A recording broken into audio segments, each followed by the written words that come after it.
मैं अपने भाई बहनों से एक बात पूछना चाहती हूँ।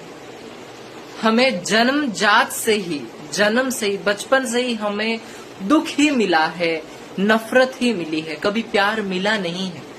हमें कभी लोगों ने प्यार नहीं दिया है, कभी सुख नहीं दिया है। सुख क्या चीज होती है हमें नहीं मिला, ना ही कुंवारे, ना ही शादी होने के बाद में भी सुख कभी नहीं मिला हमें। जिंदगी में कभी नहीं मिला सुख।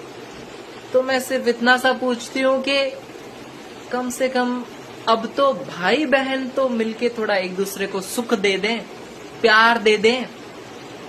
नफरत और मतलब की जो दीवारें हैं उन्हें थोड़ा सा तोड़ के, उन्हें जो पर्दे हैं उन्हें हटा के थोड़ा सा प्यार कर लो रे एक दूसरे से।